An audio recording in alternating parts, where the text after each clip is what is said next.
Next up, we have Peter Van Caulart. I hope I've said that correctly, from the Environmental Training Institute. Sir, are you in the audience?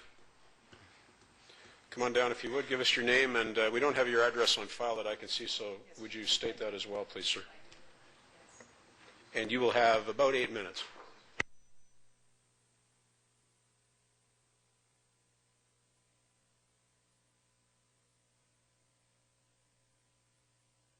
Sir, if you push the button. I wasn't given instructions for your system here, so I'll assume it's just mouse. Hit enter to move ahead? Yes. And to move backwards? You have to you click on here and then it'll say go backward. Okay, there's no forward reverse buttons. No, there isn't. Okay. Thank you. Mr. Chairman, Mr. Mayor, Council, Committee. My name is Peter Van Caulart. I'm the director of the Environmental Training Institute. I've been training water and wastewater operators in Ontario for 3 decades. I'm responsible for not only the training, but their certification, licensing, etc. And I have trained many operators, some of whom are in this room, which I was delighted to see. I've also been in service to the city of Brantford. The water staff and the wastewater treatment staff are my students.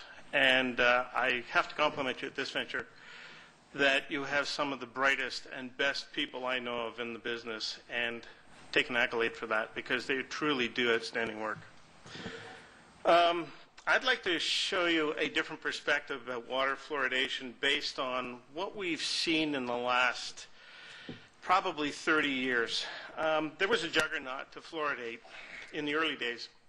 This document that's being held up by Dr. Hutton, this is an actual City of Brantford shot. I had my hands on it a year ago. And in the analysis of this document, along with other people, we discovered that the statistical methods for producing the results that were claimed at that time have severe flaws. I've provided that documentation for your staff after the freedom of information, the request for information request go out last year.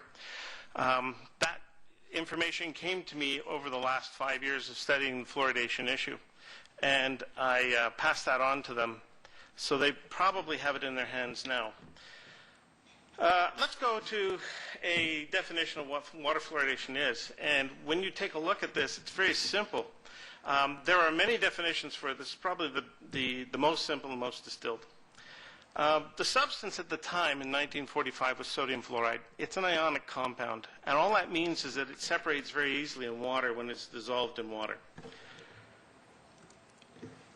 We have considerations that we're looking at now with regard to fluoridation. We're not using the simple compound sodium fluoride.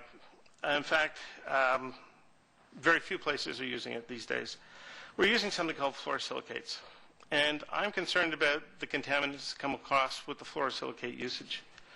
I'm also concerned with the lead that leaches into the water as a result of the action of fluoride in the water distribution system.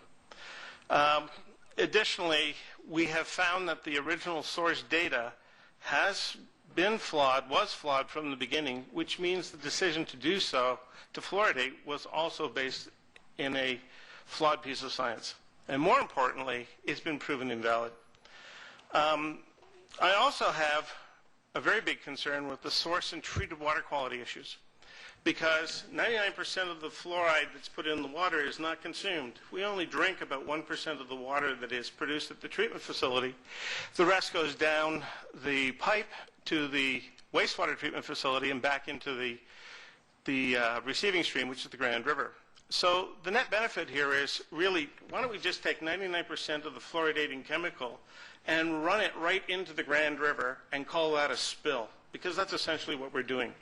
And that just makes the fluoride level in the Grand River and its receiving stream, Lake Erie, that much greater. And what we're seeing is a slow increase over the 60 years of fluoridation of the levels of fluoride in the lakes.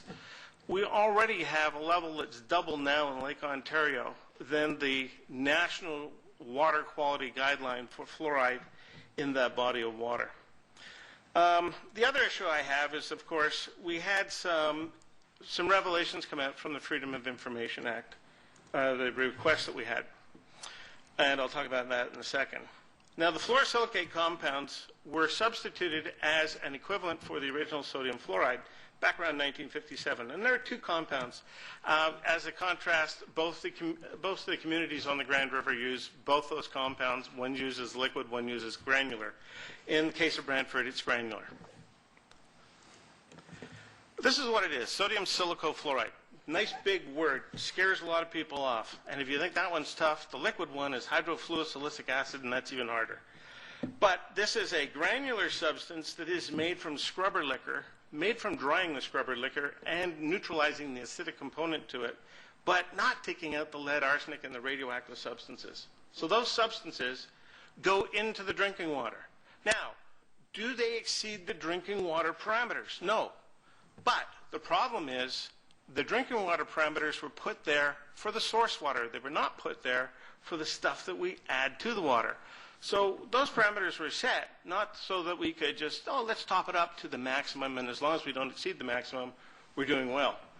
There's nobody in this room who's going to agree with me that arsenic or lead is something that you want to add into water as a healthy component of what you drink. The other thing is that the products that go into water are supposed to be approved, and there's some approvals called NSF 60 and an AWWA standard, the American Water Works Association standard. None of these standards have done the health testing of this substance. If you were to write your supplier of this substance and demand the health test data, they cannot provide it. In fact, they will do everything to avoid giving it to you. Try it. Never, and this stuff has never been proven for the effective prevention of tooth decay. 1 minute. It also is not very soluble in water, which means that 99.5% of it, it's difficult to dissolve in water. I'll just leave it at that. I have a lot of slides, so in 1 minute I need to go through the obvious problem, lead leaching. This is Thunder Bay did something last year. They were contemplating fluoridation. They had their plant chemist do a test, and their plant chemist came up with this statement. It's in the package, so I'm not going to deliberate on it.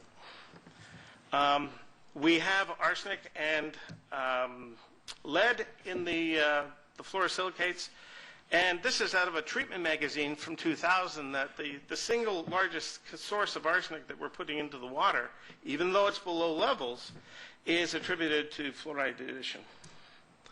There was a document that came out in 2006 which was produced by the National Research Council in the United States, and it was really about the fluoride compounds that we were using in water and their health effects, and they found lots of effects. Obviously, items related to toxicity. Here's the big document that I want to get to for you guys. This is the document that was produced by Philip Sutton, and it shows the errors and omissions that were done in the experimental trials on which Brantford's water was, the decision for Brantford's water to be fluoridated was based. I take it, for me, that bell is the thing that tolls. It does toll for you, sir. Thank you. Thank you very much for your presentation. I have one last comment, and I Go know ahead. you'd cut me off. This document here, or this study here, was produced by Dr. Zagelbecker in Europe, and he was the prominent individual who went around through Europe and said, look, we've gone back to the original studies, and we've done a trace, and we've traced all of the levels of caries to the levels of fluoride in the water, and we don't see a correlation. Thank you. Again, Mr. Caulart, thank you very much for your presentation tonight.